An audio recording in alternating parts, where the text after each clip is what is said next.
Pues nuevamente muy buenas tardes a todos los presentes, queridos hermanos, estimados invitados. Me vuelvo a presentar por si alguien de los que recién se incorporan no llegó a escuchar mi nombre con anterioridad. Mi nombre es Miguel Ángel Báez Jiménez, soy miembro del Soberano Gremio de Artífices y esta tarde es un gusto para mí compartir con ustedes nuestro tema especial. En este mes, nuestro tema versa sobre el Quebra-Nagast, también conocida como la Biblia etíope, también conocida como la Biblia del Rastafari. Lo de secreto es un poquito más cuestión de marketing, porque no es para nada secreta. Muy bien, vamos a empezar. En atención a lo que nos explicaba nuestro hermano Adrián, de que hay un método de estudio y hay un esquema de instrucción, vamos a empezar por la primera columna, la parte de la experiencia. Vamos a ubicarnos en el tiempo y en el espacio, ¿sí? También atendiendo a esta columna de la física, el tiempo y el espacio. Vamos a hablar de lo que hoy se conoce como República Democrática Federal de Etiopía, que tomara este nombre en 1975, recién. Este punto geográfico está ubicado, como ustedes lo pueden ver en la diapositiva, en el continente africano, en el hemisferio norte de este continente. Esta región que algunos también llaman como el Cuerno de África y que va a ser muy, muy importante para nuestro estudio. Lo que ustedes ven en pantalla es la bandera actual de la República Democrática Federal de Etiopía, que tiene estos tres colores, verde, amarillo, rojo, y en el centro tiene una estrella flamígera o una estrella de 5 puntas. Bien, ¿qué era este territorio antes de 1975? Vamos a hacer un recorrido histórico y geográfico desde nuestros días hacia atrás, hasta llegar a el tiempo y el espacio en el que vamos a estudiar. Antes de 1975, esto era conocido como el Imperio Etíope o Abisinio. Estamos hablando de 1975 hasta 1270, cuando se funda este Imperio Etíope. Como podrán ver, los colores de la bandera siguen siendo los mismos, pero el escudo cambió, ¿verdad? Tenemos en el escudo al león de Judá, que sostiene un báculo con una cruz y que está coronado, lo cual nos hace alusión a el imperio, al reinado. ¿Qué había antes de 1270 en este punto geográfico? Antes de 1270 existió en este punto geográfico lo que se conoce como el reino de Aksum. Este reino existió desde el siglo I de la era búlgar hasta el siglo VII de la era búlgar. En el mapa ustedes pueden apreciar el territorio que abarcaba el reino de Aksum y pueden ver que atravesaba el estrecho y el mar y tenía territorios en lo que hoy conocemos como Arabia. Del reino de Aksum nos quedan vestigios como este mal llamado obelisco. En realidad es una columna con inscripciones sagradas y con una puerta. ¿A dónde lleva esa puerta? De manera simbólica, obviamente. Es muy, muy interesante. Es la puerta hacia otro plano. Pero aún así, ¿qué había antes de Aksum? ¿Qué había antes del siglo I de la era búlgar en este punto geográfico? Bueno, antes del siglo I de nuestra era, en esta región existió lo que se conoce como el reino de Saba, o Sheba, o Sabea. Cualquiera de los tres nombres es correcto. Este reino existió desde el siglo II antes de la era búlgar, o antes de Cristo hasta el siglo I, cuando fuera su caída. De esto nos quedan vestigios en la ciudad de Dangur, en el distrito de Aksum, Etiopía. Nos quedan estos vestigios que se ha hecho una recreación virtual de lo que se conoce como el castillo de la reina de Saba.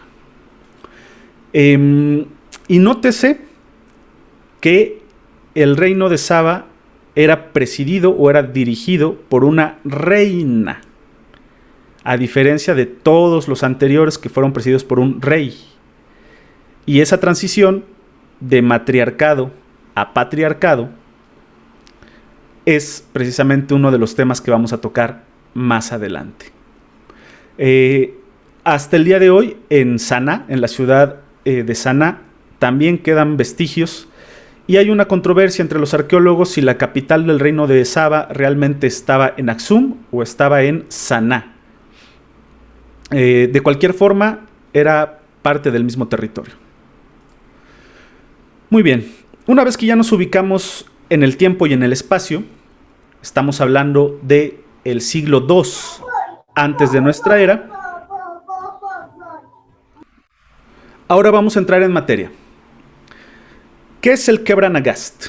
Bueno, el Kebra Nagast en la lengua arcaica etíope llamada Ge'ez, hoy se le conoce como Amárico o Amariña, significa la gloria de los reyes. La gloria de los reyes. Este texto fue encontrado en la iglesia de Santa Sofía, en el actual país de Turquía. Cuando fue encontrado era Constantinopla. Este texto fue encontrado entre el año 511 y 517 por Timoteo, quien fue el arzobispo de Bizancio, la capital de Constantinopla. Recordemos que en Santa Sofía, esta catedral, esta enorme catedral de Turquía, era el punto de encuentro de varios estudiosos. Era, al mismo tiempo que era una catedral, también era una biblioteca. Resguardaba textos sagrados antiquísimos. Y no solamente de la religión cristiana ortodoxa, que era la del Imperio Romano de Oriente, sino también textos del judaísmo, del zoroastrismo, del islam, entre otros. Entre tantos rollos se encuentra el Kebra Nagast en fragmentos. Hasta el del siglo IV al siglo XII, ya estamos hablando de la Edad Media, se recopilan todos estos textos y se conjuntan en un canon que se conoce hoy como la Biblia etíope. Tal cual fue el proceso de creación de la Biblia cristiana, en donde diferentes libros se compilan para hacer una Biblia, un compendio. El Kebra Nagast también fue formado de manera similar. A grosso modo, ¿de qué nos habla el Kebra Nagast? El Kebra Nagast nos explica cómo se desarrolla, cómo se hereda el linaje de los reyes de Israel y pasa hasta Etiopía, concretamente al reino de Saba. Ya vimos que el reino de Saba es lo que hoy conocemos como Etiopía. Nos da esta sucesión real, esta sucesión de sangre, desde el rey Salomón hasta el último rey de Etiopía. Al mismo tiempo nos relata también cómo se desplaza el arca de la alianza desde Jerusalén, desde el templo de Salomón, hasta la iglesia, la capilla, que hoy sigue existiendo, de Santa María en Aksum, Etiopía. Esto es a manera general. Vamos ahora a entrar de manera más particular al tema.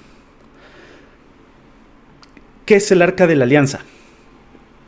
Bueno, en el Kebra Nagast, el Arca de la Alianza es llamada Nuestra Señora Sión. ¿Por qué? Porque hay dos arcas de la alianza. Una entendida al pie de la letra, una física, una tangible, y otra simbólica, más sublime. Nuestra Señora Sión se refiere a este útero, a este vientre simbólico, portador de la presencia divina. Y el arca física, la descripción del arca de la alianza física, la podemos encontrar en el Antiguo Testamento, como lo conocemos los cristianos, también conocido por los judíos como Tanakh. En el segundo libro, que es el libro de Éxodo, en el capítulo 37, versículos del 1 al 9.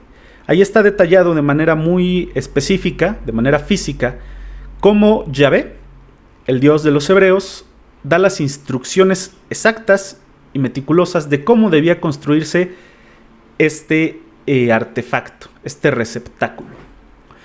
En la imagen, ustedes pueden observar esta, podríamos llamarla caja, que estaba construida de madera de acacia, recubierta por oro por dentro y por fuera, y que en la cima tenía a dos querubines que tocaban la punta de sus alas.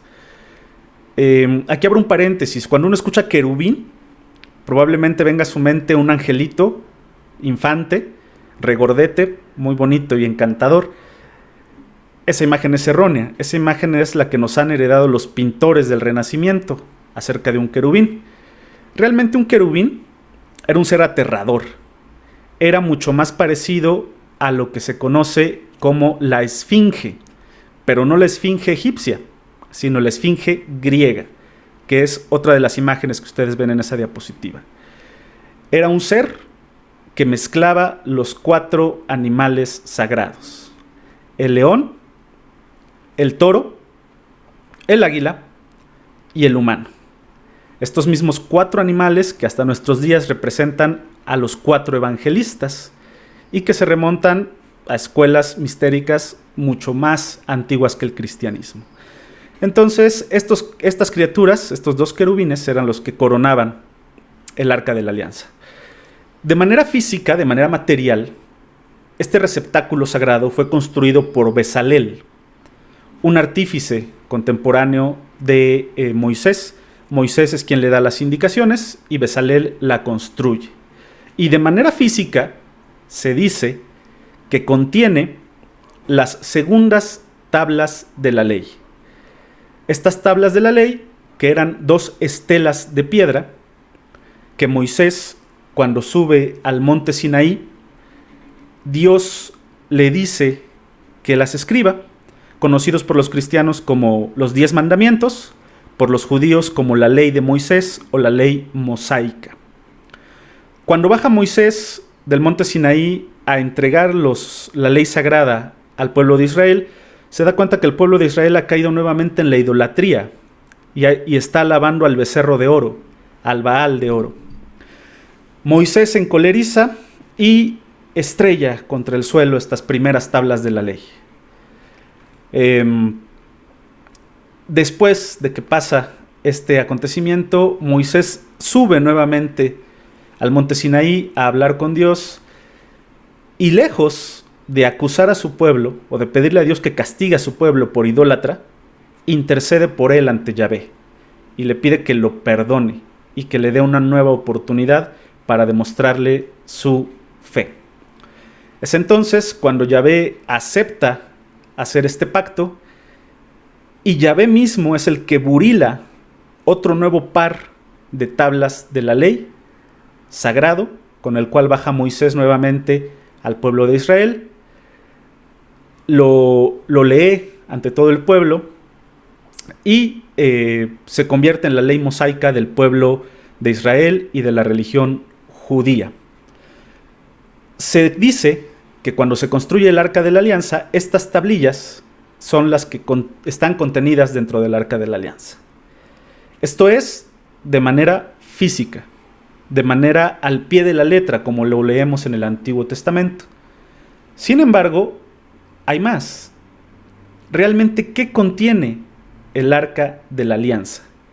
El arca de la alianza es, para los cabalistas hebreos, la Shekinah, que quiere decir el lugar donde vive, donde habita el Altísimo.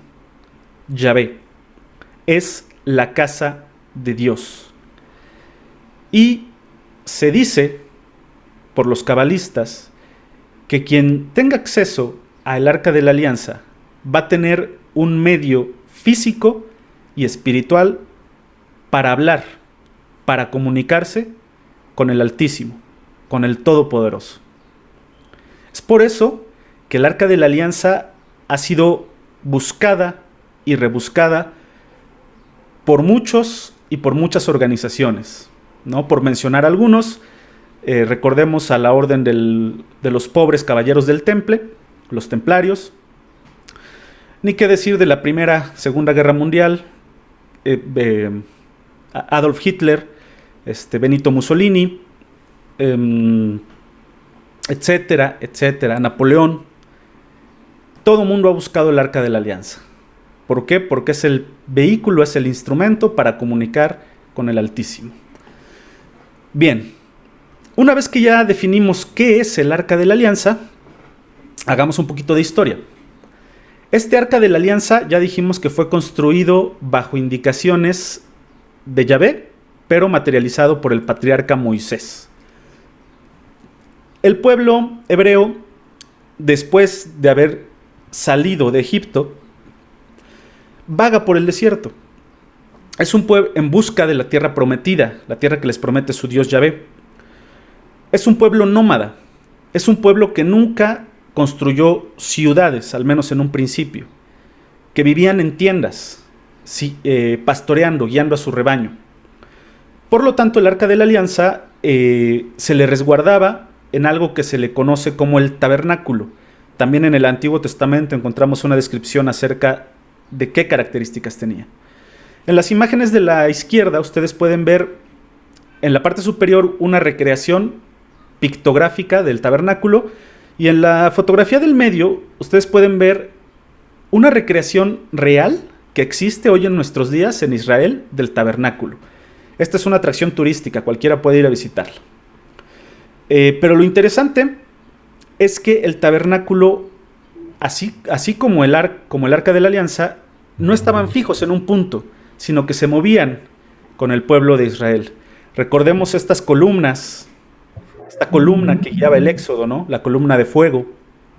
Bueno, pues Dios, Yahvé, acompañaba el viaje de su pueblo electo. Es hasta muchos siglos después, aproximadamente entre 1100 o 1200 años después de que se construyera el Arca de la Alianza, hasta que el pueblo de Israel deja de ser nómada y se convierte en un reino. Dejan de tener jueces y empiezan a tener reyes. Precisamente así se llama el libro del Antiguo Testamento que nos habla de esta parte de su historia. Uno de esos reyes, el rey David, decide establecer y construir un templo fijo a la gloria de Yahvé, que contendría, evidentemente, el Arca de la Alianza, la menorá, la mesa de las proposiciones y todas las herramientas para el culto sagrado del pueblo de Israel. Sin embargo, a David, el propio Yahvé, le dice que él no construirá el templo, que lo deberá construir su hijo.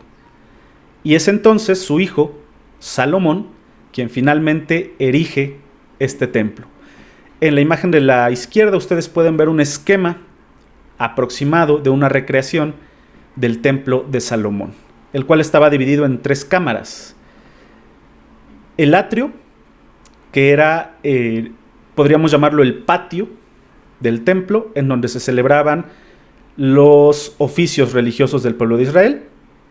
Dentro del edificio estaba el lugar santo, al que no entraba todo el pueblo, solamente entraban los sacerdotes.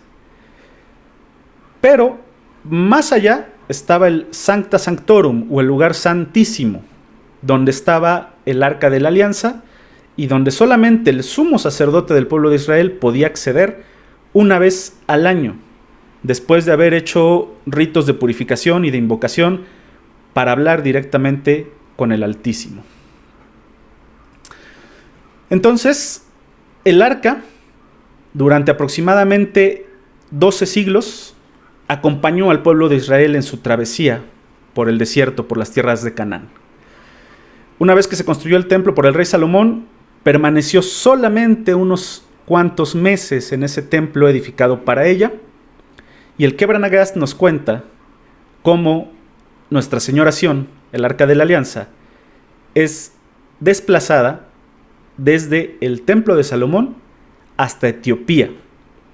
Y se dice que hasta nuestros días allí permanece el Arca de la Alianza, en una capilla muy pequeña, muy sencilla, que es la capilla de Nuestra Señora de Sión o de la Virgen María.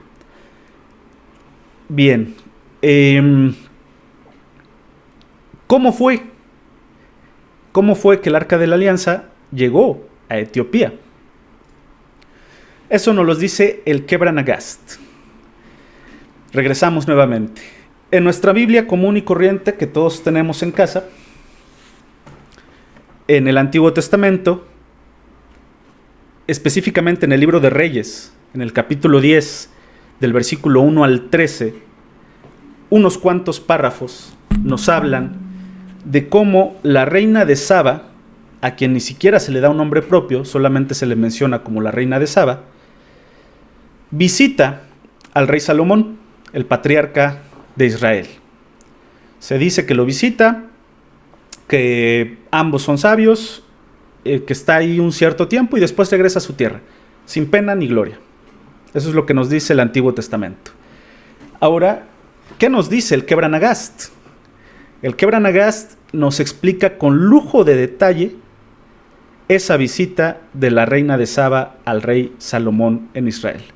Le dedica desde el capítulo 22 hasta el capítulo 65. Y es lo que voy a relatar de manera resumida a continuación. Bien, el reino de Saba era un reino que se dedicaba al comercio de maderas preciosas, de perfumes, de inciensos, de telas, etc. Por su punto geográfico comerciaba con Egipto, comerciaba con las tribus de bereberes del desierto, con las tribus indígenas o aborígenes del interior de África, con los fenicios y por supuesto con Israel. Uno de esos comerciantes, de nombre Tamrim, es el que llega y ve cómo ha crecido el pueblo de Israel, de ser un pueblo nómada que habitaba en carpas, hasta convertirse en uno de los reinos más poderosos de aquellos años, bajo el gobierno de David y hoy de su hijo Salomón. Llega Tamrim y lo empieza a contar en la capital de Saba. Las noticias llegan a la reina manda a traer a Tamrim y le pide que le narre todo lo que vio. Tamrim le describe un reino enorme, rico, poderoso, pero sobre todo le habla de su rey, de Salomón. Salomón tiene una revelación con Yahvé y Yahvé le ofrece lo que él quiera. Le dice, tú pídeme lo que tú quieras que te lo voy a conceder. Esperando que le pidiera riquezas o poder. Salomón le dice a Yahvé, lo único que yo te pido, Señor, es sabiduría. Yahvé se la otorga. Y entonces Salomón, habiendo recibido la sabiduría directamente del Altísimo, se convierte en el hombre más sabio. La reina de Saba, intrigada por Salomón, decide emprender un viaje para conocerlo. El Kebra Nagast nos da el nombre de la reina de Saba. La reina de Saba lleva por nombre Maqueda. Aunque en el Corán, el Islam también la conoce como Bilquis o Balquis. Sin embargo, por estar hablando del Kebra Nagast, la llamaremos Maqueda. Lanza una caravana hacia Jerusalén, la ciudad sagrada del pueblo de Israel. Los viajes en aquellos entonces eran muy largos, eran por tierra, eran caravanas de camellos, de asnos, y sobre todo si viajaba una reina, porque tenía que viajar con todos los lujos, las comodidades, con toda su cohorte, con toda su servidumbre, con todo su equipaje, etcétera, etcétera, etcétera. Entonces eran viajes que podían durar años. Bien, la reina de Saba, en el pueblo de Saba ya había una religión, y esta religión era el sabeísmo. En el sabeísmo se adoraba a los astros, al sol, pero por sobre todo se adoraba a la luna. Era un culto lunar, era una religión lunar, y como tal estaba presidida por una mujer, una reina, que al mismo tiempo era la suma sacerdotisa de esa religión. Esa reina y suma sacerdotisa era Maqueda. Obviamente, al venir de un linaje real, era también tremendamente educada, tanto en la parte mundana como en la parte sagrada. Ella era la suma sacerdotisa de esta religión. Y vamos a ver el punto en el que el sabeísmo y el culto lunar y el matriarcado terminan con la reina de Saba, porque finalmente terminan convirtiéndose a la religión del pueblo de Israel y adorando a Yahvé en lugar de la luna y el sol. Bien, cuando finalmente la reina Maqueda llega a Jerusalén, permanece 6 meses en Jerusalén. Se encuentran ambos reyes.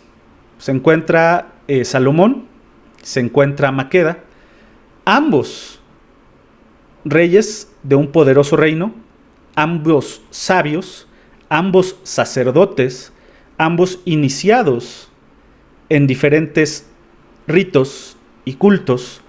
Cabe hacer mención aquí que Salomón no solamente era docto en la religión judía, sino que además fue iniciado en diferentes escuelas mistéricas.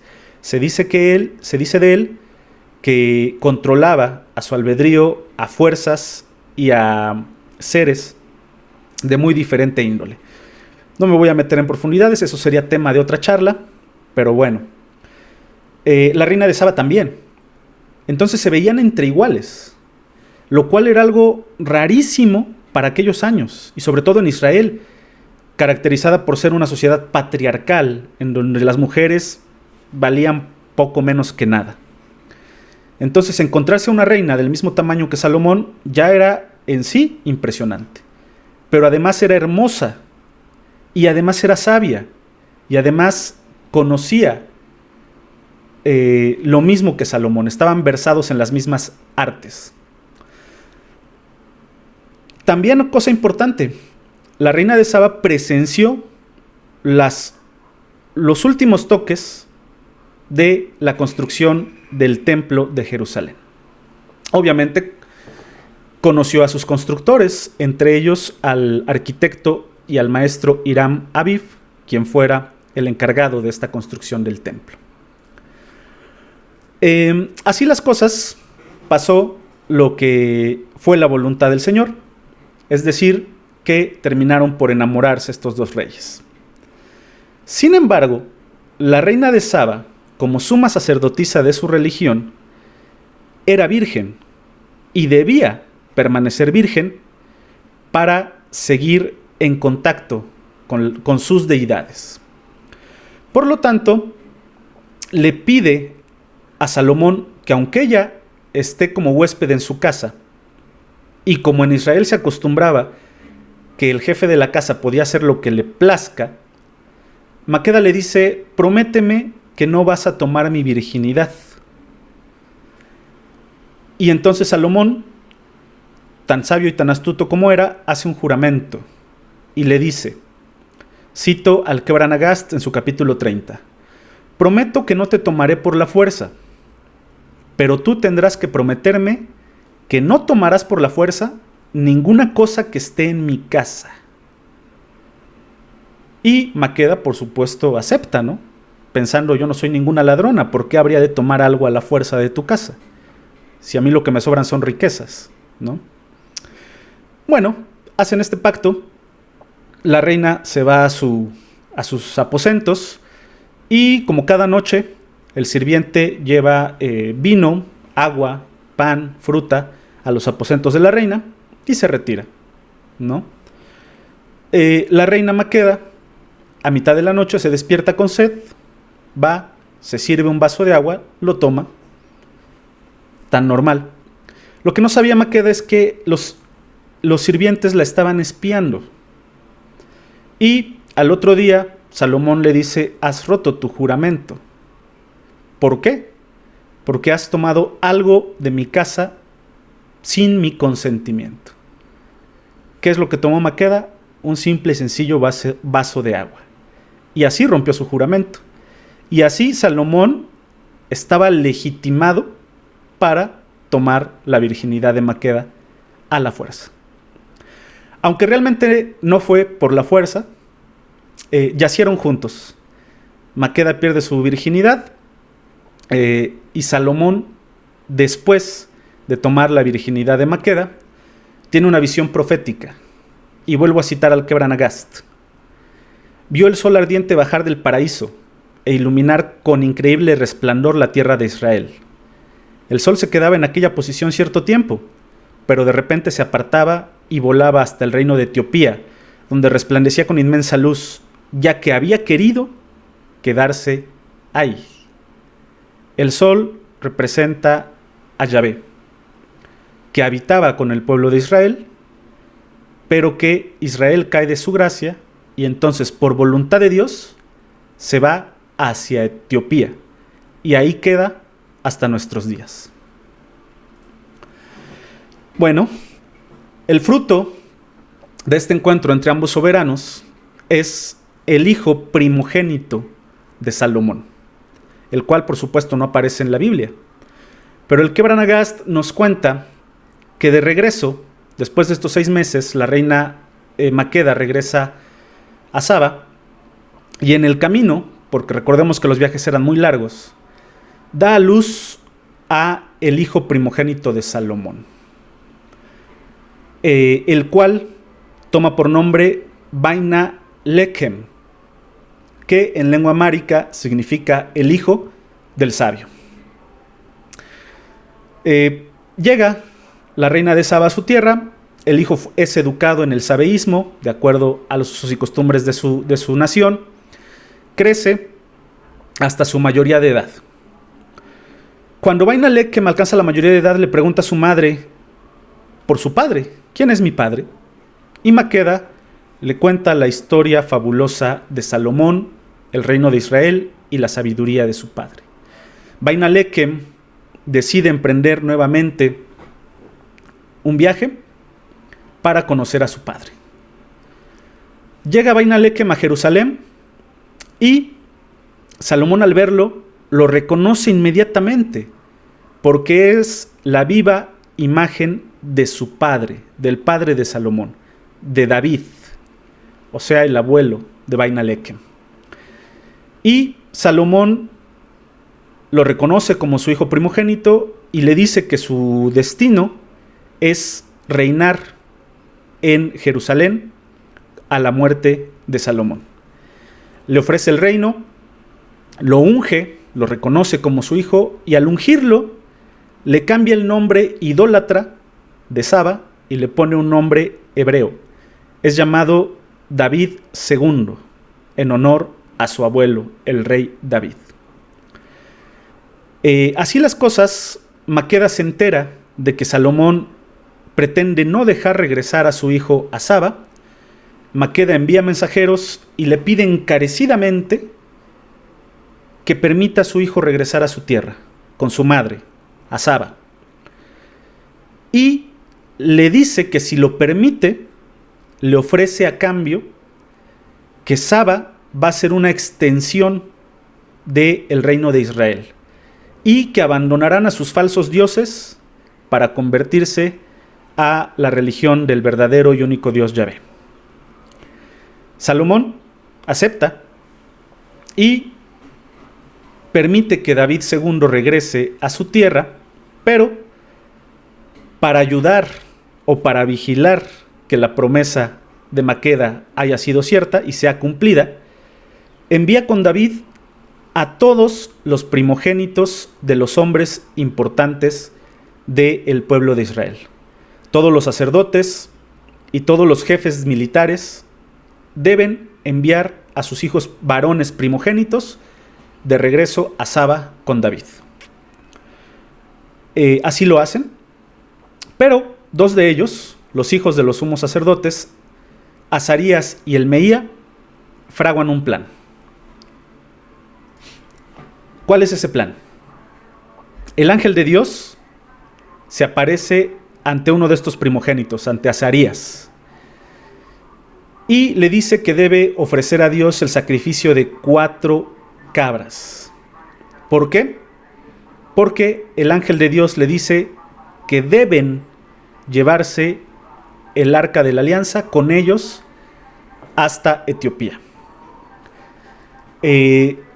Una vez aparecido el ángel de Dios, Azarías manda a hacer una réplica del arca de la alianza con un artesano muy talentoso. Y se nos cuenta cómo el ángel de Dios permite que Azarías entre y tome el arca de la alianza. ¿Por qué digo que Dios lo permite? Porque recordemos que era un templo sagrado, estaba vigilado noche y día, estaba bajo llave, y al Sancta Sanctorum, a donde solamente accedía el sumo sacerdote una vez al año, pudo acceder a Azarías sin ningún problema. Es decir, tuvo ayuda divina. El mismo ángel de Dios le dice a Azarías que el pueblo de Israel ha provocado la cólera de Dios, y por esta razón, él hará de manera que el tabernáculo de la ley de Dios se aleje de ahí. ¿Por qué Israel provocaría la ira de su Dios? Bueno, por culpa de su rey, por culpa de Salomón, quien, a diferencia de su padre, que era obediente de la ley de Dios, de la ley mosaica, de estos 10 mandamientos, Salomón no.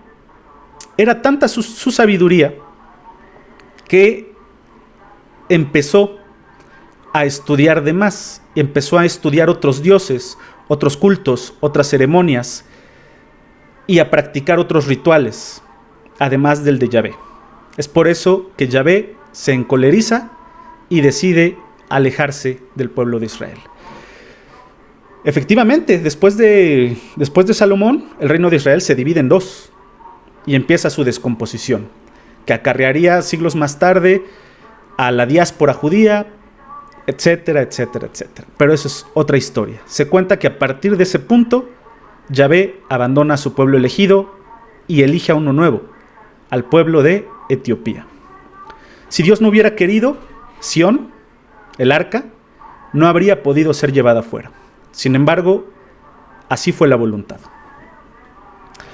Bien, de regreso, David II, con todos los primogénitos a Etiopía, hacen el viaje de regreso en 1/3 de lo que normalmente tomaba este viaje. ¿Por qué? Porque el Quebra Nagás nos dice que viajaban en una carroza de fuego. Esta carroza de fuego era el Arca de la Alianza. Llega David II a Saba y es nombrado por su madre, cumpliendo la promesa que le había hecho a Salomón, abdica en favor de su hijo, pero nuevamente le vuelve a cambiar el nombre. No va a reinar como David II, va a reinar como Menelik I. Entonces la reina de Saba le cede el trono a su hijo y proclama que la antigua religión y el culto a los antiguos dioses en Saba había terminado.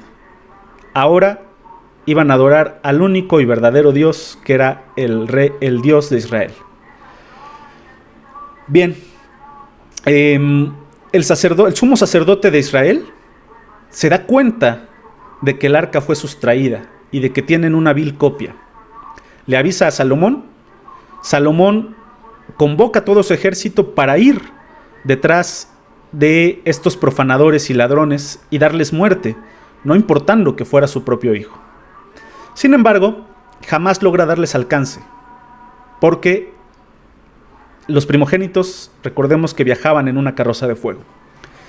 Salomón se da cuenta de que es inútil perseguir a los ladrones hasta Saba, porque si llega hasta Saba seguramente será derrotado, su ejército vendría cansado, hambriento, muchos habrían muerto en el camino y no podrían plantar batalla a los sabeos. Es así como Salomón se resigna a la voluntad de Dios y regresa a su reino. Los ancianos, al enterarse de lo que sucedió, deciden mantener en secreto el robo del arca. Y es por eso que no aparece en el libro sagrado de los judíos, ni mucho menos en el de los cristianos. Se mantuvo este robo en secreto. Después retomamos la historia bíblica. Salomón se casa con una reina egipcia. Tendría 2 hijos, Jeroboam y Roboam. Estos 2 hijos son quienes separarían al reino de Israel en el reino del sur, Judá o Judea, y en el reino del norte, Israel. El reino se divide a partir de este punto, y como ya mencioné anteriormente, este punto marca toda una serie de desastres que vendrían al pueblo de Israel, ¿no? Tal vez el más conocido por nosotros sería esta matanza que hace Hitler en los hornos, mal llamado Holocausto, pero que sería resultado de que el Dios de Israel abandonó a su pueblo elegido. Bien, y ahora vamos a retomar qué pasa después. Menelik primero reina, es de sangre real, es descendiente de Israel. ¿Por qué esto es importante? Recordemos que el pueblo de Israel se dividía en 12 tribus. Una de ellas, quizá la más poderosa o la más importante, era la tribu de Yehudá. Yehudá o Judá fue el 4º hijo del patriarca Jacob.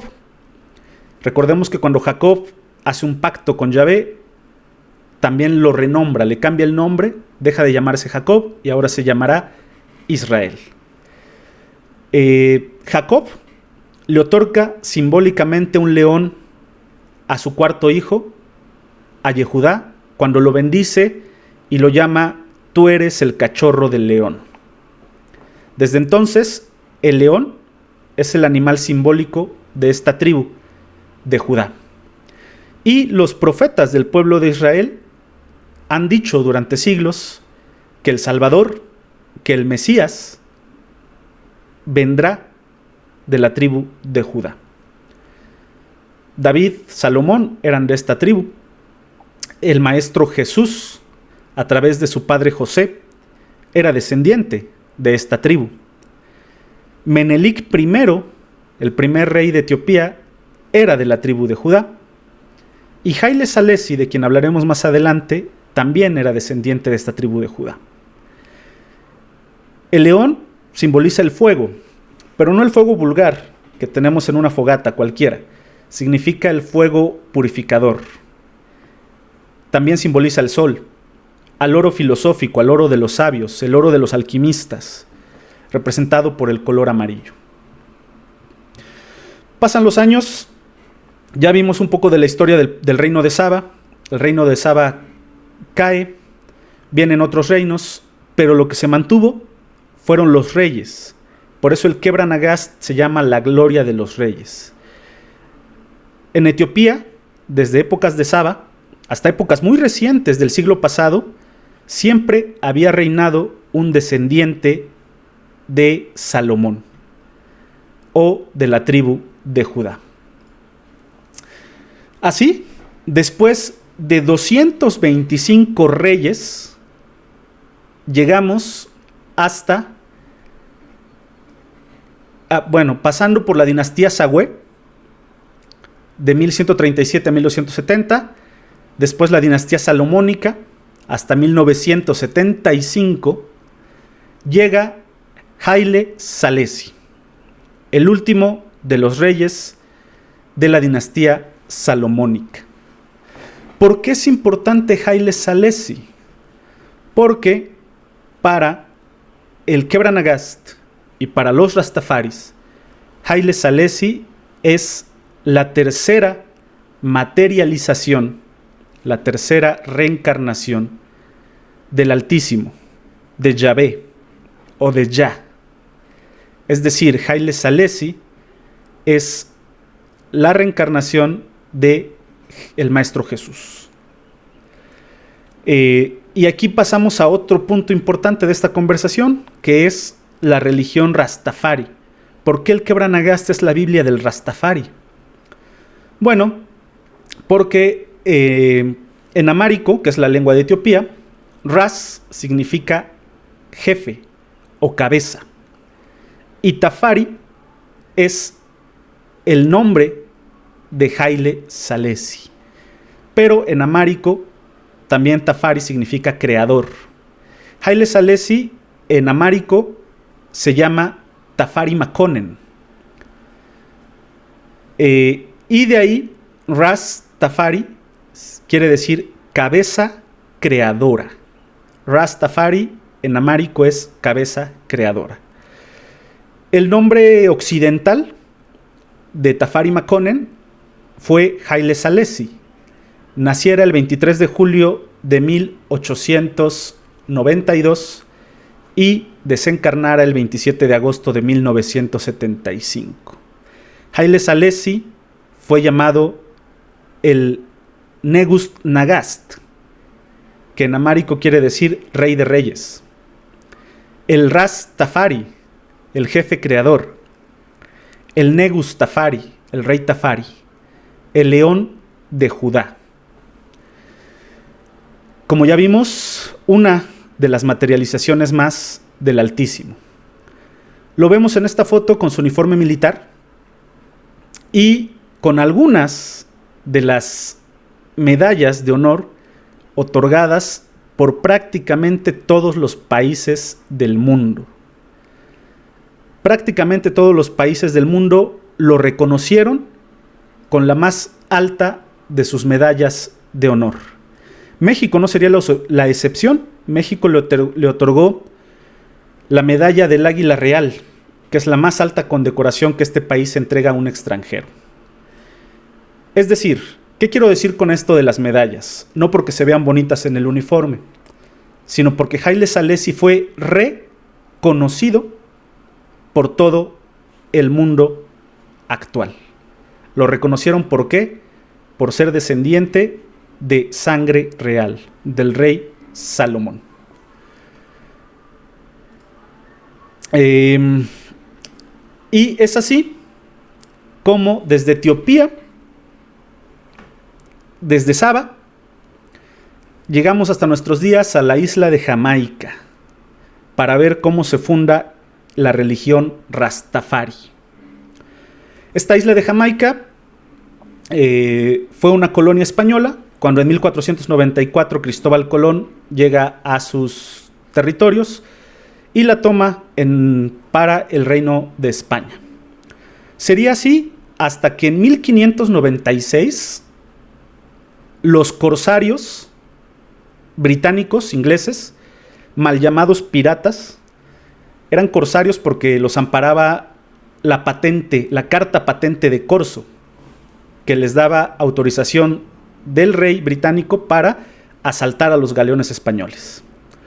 Bueno, los corsarios británicos en 1596 se apoderan de la isla de Jamaica hasta 1962. Obviamente Jamaica era el paraíso de los corsarios, era gobernado por corsarios, ahí pasaba de todo, ¿no? Prostitución, tráfico, etcétera, etcétera, etcétera. Por supuesto, esclavitud. Jamaica, hasta nuestros días, es mayoritariamente de afrodescendientes de los primeros esclavos africanos que trajeron tanto los españoles como los ingleses. La esclavitud en Jamaica se abole hasta 1834, pero su independencia como país se declara hasta el 6 de agosto de 1962, hace relativamente muy poco. Estos esclavos africanos mayoritariamente venían de Etiopía y al migrar de un continente a otro, no solamente migraban ellos, migraban sus dioses, su cultura, su gastronomía, toda una cosmovisión que llega hasta Jamaica. Es así como a comienzos de la década de 1930 en los barrios marginados de Kingston, la capital de Jamaica, surge lo que hoy conocemos como la religión Rastafari, principalmente inspirada en Marcus Garvey. Marcus Garvey, quien ustedes ven en esta imagen, fue un político, un escritor, un filósofo, quien funda las bases de esta religión. Marcus Garvey nace en 1887, muere en 1940. Pero sobre todo Marcus Garvey es importante porque profetiza la coronación de Haile Selassie al inicio de la década de 1920. ¿Por qué la profetiza? Porque Haile Selassie no era el heredero al trono, no era el primogénito, de hecho era el menor. Así que nada apuntaba a que él fuese rey. Sin embargo, por la voluntad, es coronado. Y Marcus Garvey lo profetiza. ¿Qué escribe Marcus Garvey? Escribe: miren a África, un rey negro será coronado, porque el día de la liberación está cerca. Y esta profecía no es nueva. También la encontramos en el Apocalipsis, capítulo 5, ¿no? Que nos dice que el león de Judá es el único que va a abrir los 7 sellos. Y cuando los 7 sellos sean abiertos, vendrá el Apocalipsis. No entendido como nos los han contado, sino viene un cambio de era, una revolución, un nuevo giro toroidal. Y eso ya empezó, o ya está pasando. Bien, vamos a hablar un poquito más de la religión Rastafari. Para los Rastafaris, el supremo es Yah, que podría ser una contracción del tetragramatón hebreo, YHYV, obviamente en hebreo no se escribe así, Yahvé o Jehová. Para los Rastafaris es Yah. Y como ya dijimos, Yah se ha materializado en este plano 3 veces. La primera en forma de el maestro sacerdote Melquisedec, la segunda en forma del maestro Jesús y la tercera en forma de el maestro Haile Selassie. Los Rastafaris utilizan dentro de sus ceremonias rituales lo que ellos llaman ganja. Si dijimos que Yah es la divinidad y Gan significa tesoro, ganja sería el tesoro del Supremo.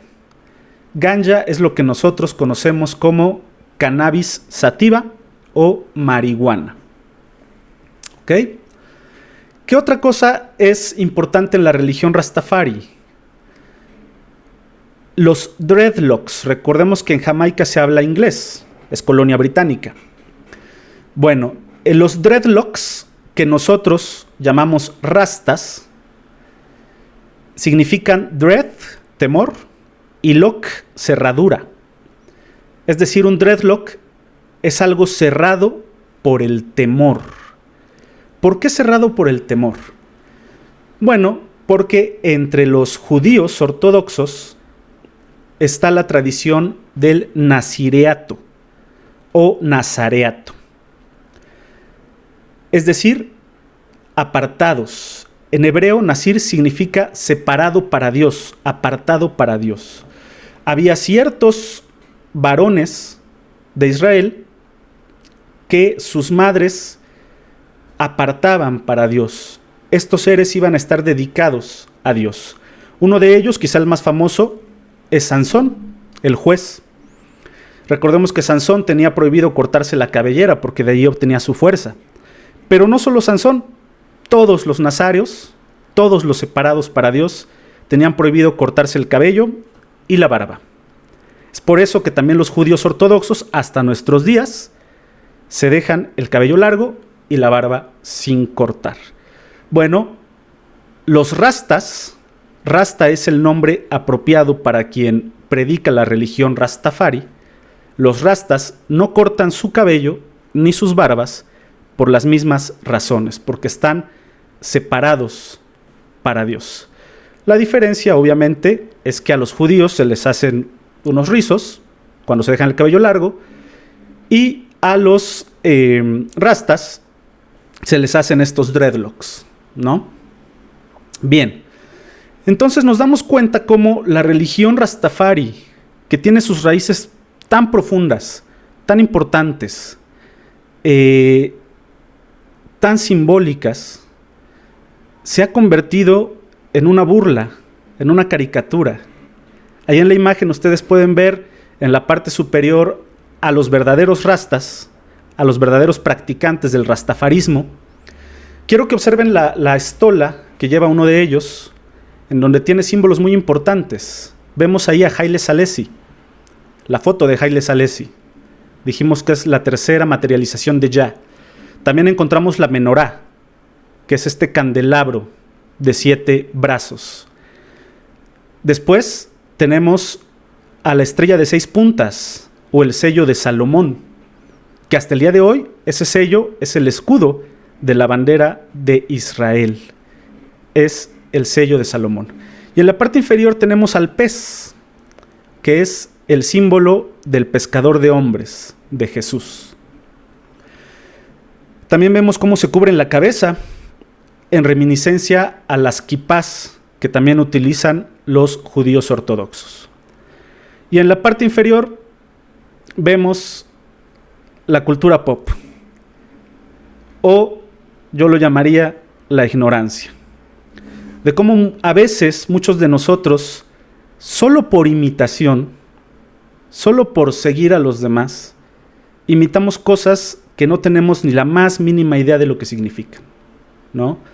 Ahí tenemos al típico fumador de marihuana, utilizando los colores, tratando de simular unas rastas, ni siquiera tiene barba, y solamente es un absurdo y ridículo seguidor de algo que no comprende.